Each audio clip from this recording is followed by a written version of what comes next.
Inheritors.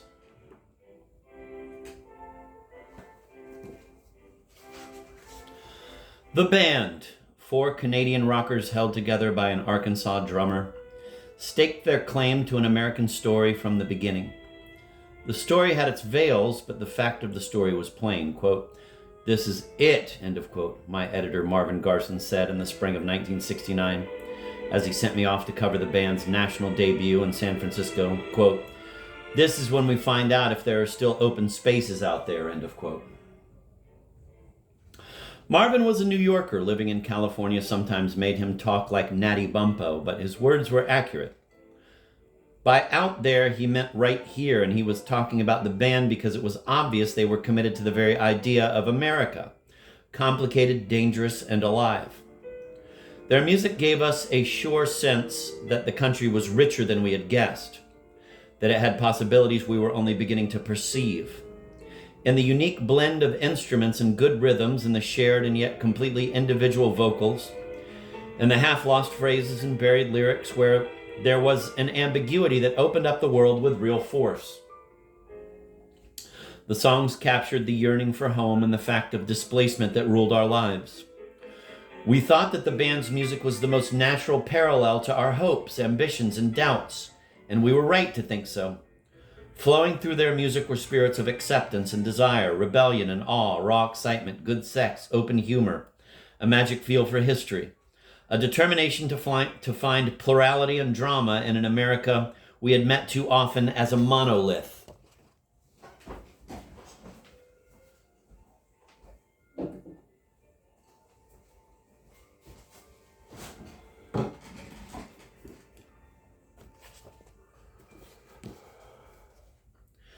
The band's music made us feel part of their adventure. We knew that we would win if they succeeded and lose if they failed. That was what Marvin Garson meant. It was a good feeling.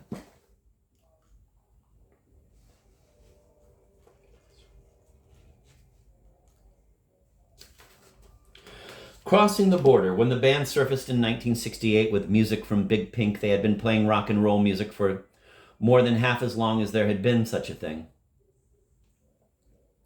What mattered most, though, was that they had put in their years together as a group. A rock and roll group is a banding together of individuals for the purpose of achieving something that none of them can get on their own. Money, fame, the right sound, something less easy to put into words. But what begins as a marriage of convenience sometimes takes on its own value. An identity comes into being that transcends individual personalities but does not obscure them. In fact, it is the group, sometimes only the group, that makes individuals visible. The Beatles, after all, were the most satisfying and complex testament to the limits of self-reliance most of us have ever known. They were also proof of the limits of a common bond. Groups are images of community. That the band had created itself through the years and had come to our attention bent on demonstrating just what their years together had been worth was perhaps the most potent image of all.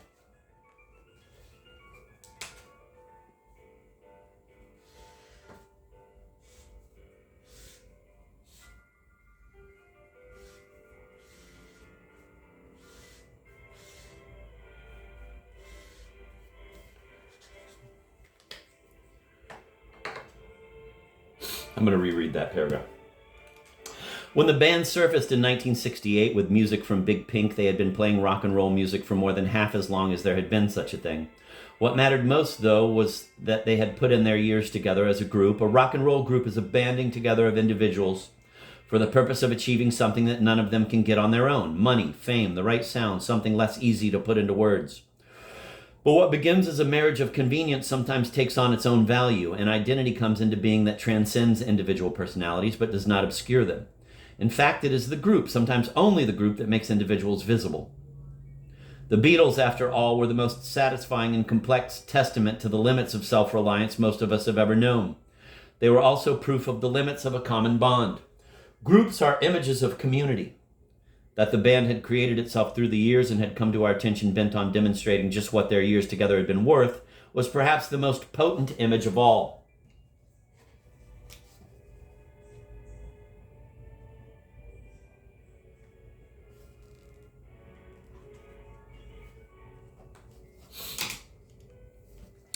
Like John Lennon and Paul McCartney, Booker T and the MGs, Bob Dylan, and a few thousand others, drummer Levon Helm, guitarist Robbie Robertson, piano man Richard Manuel, bass Rick Danko, and organist Garth Hudson started out in the high school bands that appeared overnight in the flash of the first great rock explosions. The names of those bands are too good to leave out. The Robots, the Consuls, Thumper and the Trombones. Robbie, Paul London and the Capers, later changed to Capers with a K. Hudson, the Rockin' Revols, Manuel, and the Jungle Bush Beaters. The last was Levon's original Marvel, Arkansas outfit. And as the sobriquet of a bunch of southern white boys chasing the blues across the tracks, it's rock and roll poetry, if anything is.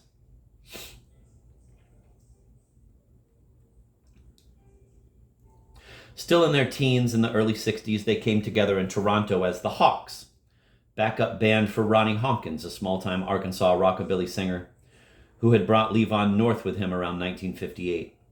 Hawkins, though he brushed the charts twice in 1959 with a Chuck Berry remake and an R&B cover, was too little and too late to pass for the next Elvis Presley. His task was to keep himself alive.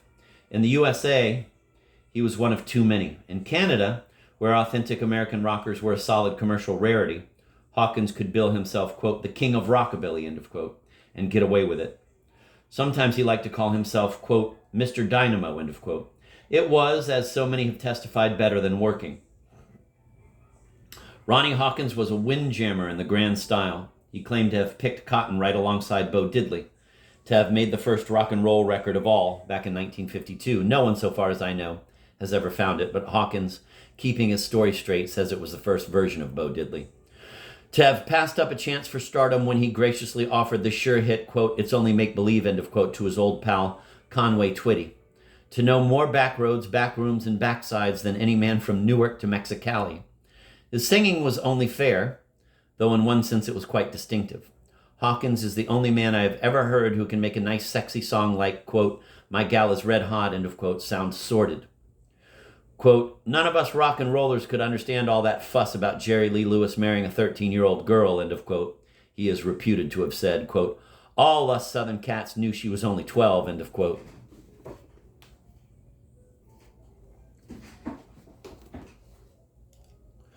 Hawkins was no fool. He needed a band to carry him, and when the Razorbacks he had imported began to scatter, he and Levon recruited the Canadian kids one by one. As characters in the classic Bildungsroman that tells of the wise old philosopher who initiates innocent young boys into the mysteries of life, Hawkins and his Hawks played their way through the collected works of Gene Vincent, Chuck Berry, Larry Williams, Fats Domino, and the rest, filling out their shows with tunes about the whores they met. Robbie wrote his first song, Hey Baba Lou, which Hawkins recorded on stage.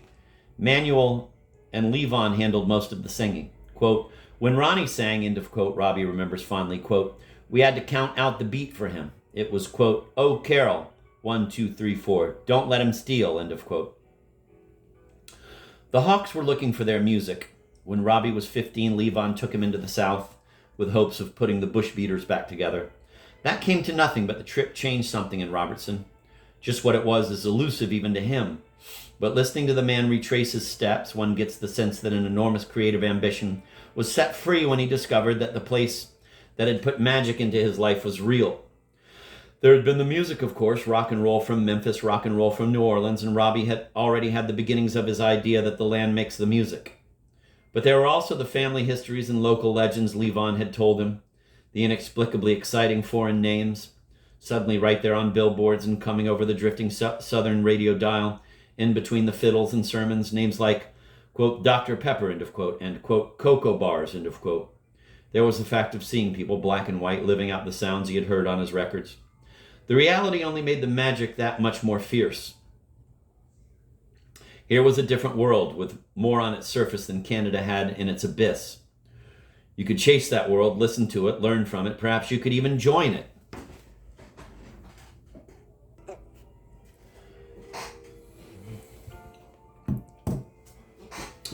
Before too long, Howlin' Wolf, Junior Parker, Bobby Bland, and other bluesmen were climbing the Hawks charts, and Hawkins' repertoire no longer seemed so romantic. Robbie had tried to get Jimmy Ray Paulman, Hawkins' original guitarist, to teach him how to play. Paulman, with a good eye for the competition, told the kid to get lost, but now Robbie was in a position to feel the competition himself. For a white boy, That meant James Burton, star of Susie Q and hero of Ricky Nelson's hits. Roy Buchanan, the lonesome master of the blues. Lonnie Mack, who sang from the church and played straight from the alley. To live up to all that Levon had shown him and to satisfy his own brash self, Robbie had to be better than any of them. He was listening hard to Wolf's guitarists, Willie Johnson on How Many More Years and Hubert Sumlin on Wang Dang Doodle. Johnson and Sumlin had created a guitar style so chaotic and fast it demanded a rhythm section as quick as it was hard, just to keep a performance from flying to pieces. There was none of the polite formality of a band setting up a solo, taking turns. There was no showcasing. Wolf's best records came on like 3-minute race riots. The drums, bass, piano, and harp converged on the beat, hammering, shoving. For a moment, they let the beat take the song, let you think you had the sides sorted out and the picture clear. And then the guitarist leaped in, heaved himself through the crowd like a tornado, and the crowd paid no attention and went right on fighting. This was the sound the Hawks were after, and on an unbelievably demonic recording of Bo Diddley's Who Do You Love, they got it. Hawkins' vocal, his only real claim to greatness, but it will do, was one ghastly scream. Robbie fought back with a crazed, jagged solo that to this day has never been matched. It is still possibly the most menacing piece of rock and roll ever made.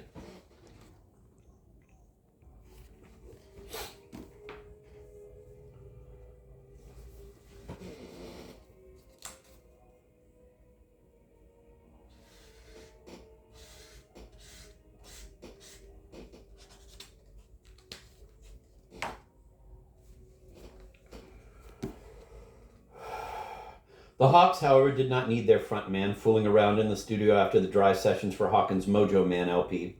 Levon took over the mic for Bobby Bland's hard rocking Further On Up the Road, and Muddy Waters' slow and sexy 19 Years Old, and the group left behind the most exciting white blues recording since the early days of Elvis Presley.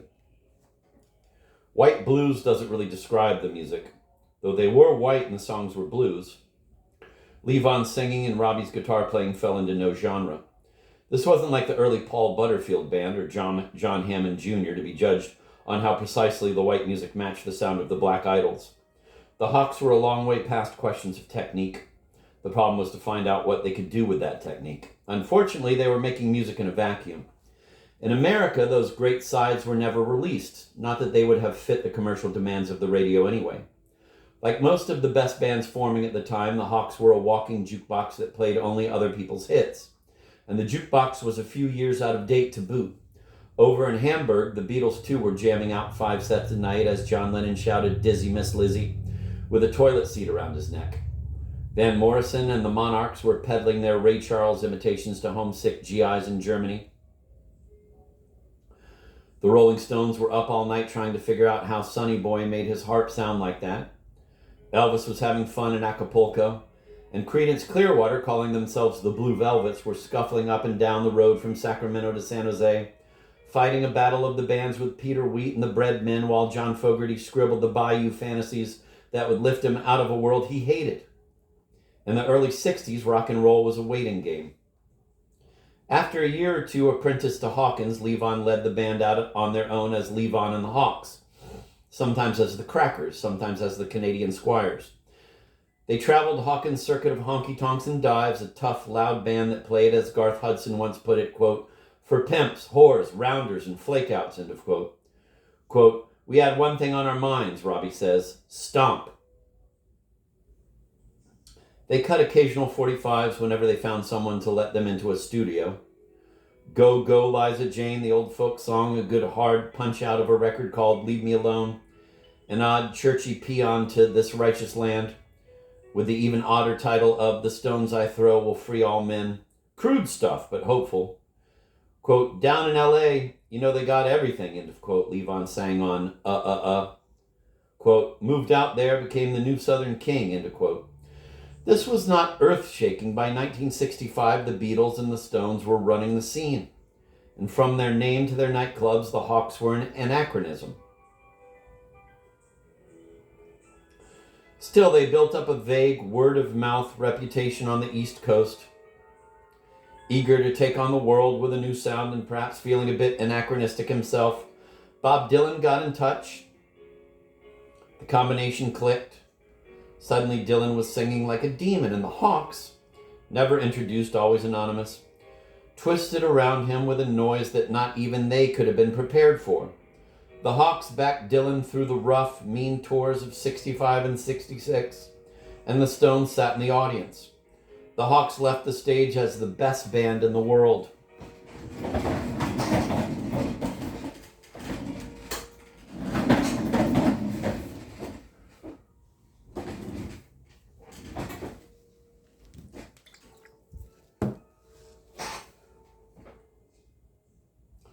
Levon, a pro when Bob Dylan was still hard at work scaring his high school principal, did not go along.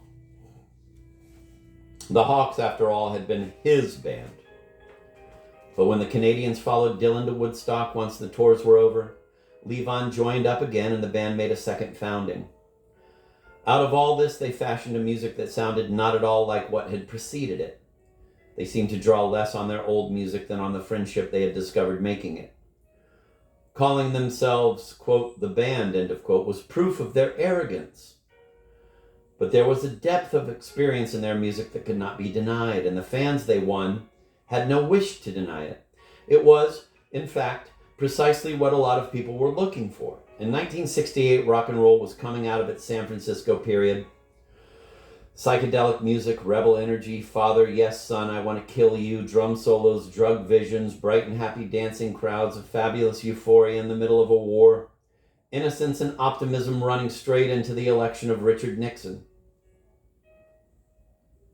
It had been a fine time with many chances taken and many chances blown, but it was over. It was soft underneath the flash and it had exhausted itself. There was a peculiar emptiness in the air and in the music.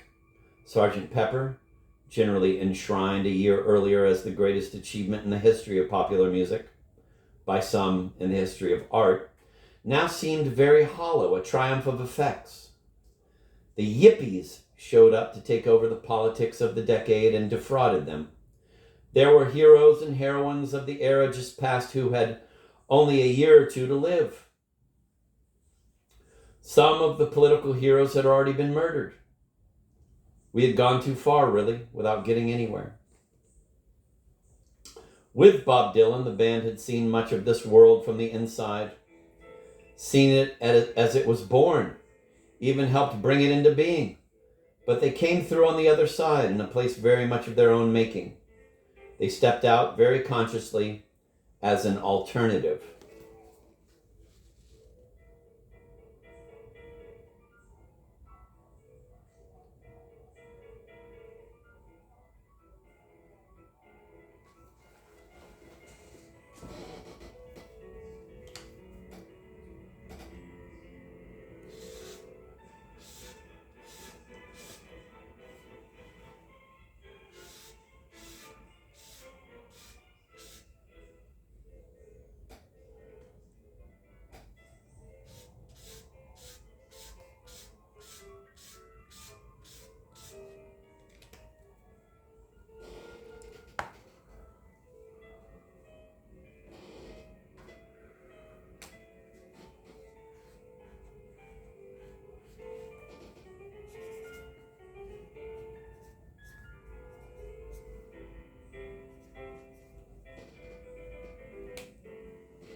The pictures inside Big Pink of the band, their friends and relatives, and their ugly but much loved Big Pink house caught some of what they had to say.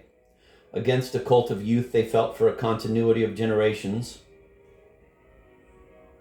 Against the instant America of the 60s, they looked for the traditions that made new things not only possible, but valuable. Against a flight from roots, they set a sense of place.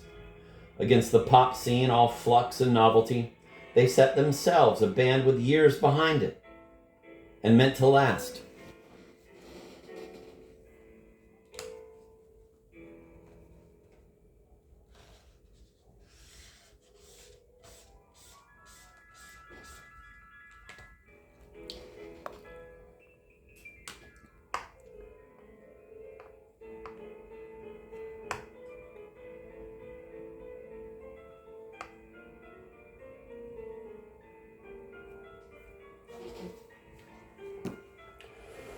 I'm going to reread that paragraph. The pictures inside Big Pink of the band, their friends and relatives, and their ugly but much loved Big Pink house caught some of what they had to say. Against a cult of youth they felt for a continuity of generations. Against the instant America of the 60s, they looked for the traditions that made new things not only possible, but valuable. Against the flight from roots, they set a sense of place. Against the pop scene, all flux and novelty, they set themselves. A band with years behind it and meant to last.